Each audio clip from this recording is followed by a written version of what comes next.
आता जाऊयात दादरमध्ये उज्ज्वल निकम यांनी सिद्धिविनायकाचं दर्शन घेतलेलं आहे। तर मतदानाआधी उज्ज्वल निकम हे बाप्पाच्या चरणी गेलेले आपण पाहू शकतोय। सिद्धिविनायकाच्या दर्शनासाठी उज्ज्वल निकम आलेले आहेत।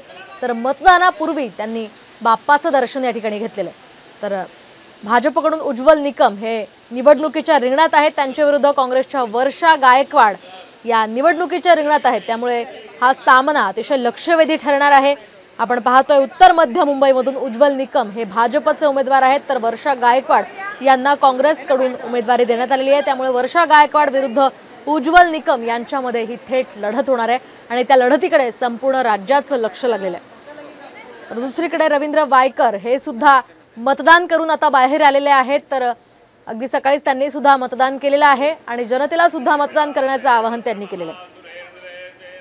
रवींद्र वायकर विरुद्ध अमोल कीर्तिकर असा हा सामना रंगणार आहे आणि या सामन्याकडे सुद्धा सर्वांचं लक्ष खरं तर असणार आहे। दरम्यान शिवसेना विरुद्ध शिवसेना असा हा सामना असणार आहे। रवींद्र वायकर हे ठाकरे गटामधून शिंदे गटामध्ये गेलेले आहेत। त्यामुळे सुद्धा या लढतीकडे विशेष लक्ष असणार आहे। आपण पाहतोय आताची ही महत्त्वाची आणि मोठी अपडेट, ही दोन महत्त्वाची दृश्य आपण पाहतोय। सिद्धिविनायकाचं दर्शन उज्ज्वल निकम यांनी घेतलेलं आहे।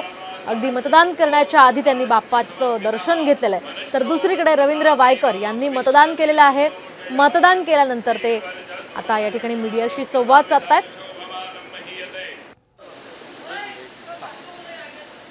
आपण पाहतोय मुंबईमधल्या 6 मतदारसंघांसह आज ठाणे, कल्याण यासह पालघर, धुळे आणि नाशिकमध्ये मतदान पार पडत आहे। या सगळ्या पार्श्वभूमीवर साम टीव्हीवर आपण सगळ्या घडामोडी अगदी वेगवान पद्धतीने पाहू शकतोय। दरम्यान आताची ही महत्त्वाची अपडेट आपण मुंबईमधून पाहतोय। रवींद्र वायकर यांनी मतदान केलेलं आहे। ते महायुतीचे शिंदे गटाकडचे उमेदवार आहेत। तर दुसरीकडे उज्ज्वल निकम हे मतदान करण्याच्या आधी सिद्धिविनायकाच्या दर्शनासाठी गेलेले आहेत। अगदी ज्या दिवशी त्यांना उमेदवारी मिळाली त्या दिवशी सुद्धा उज्ज्वल निकम यांनी सहपरिवार बाप्पाचं दर्शन घेतलं होतं आणि आता मतदान करण्याच्या आधी सुद्धा ते सिद्धिविनायकाचं दर्शन घेण्यासाठी आलेले आहेत।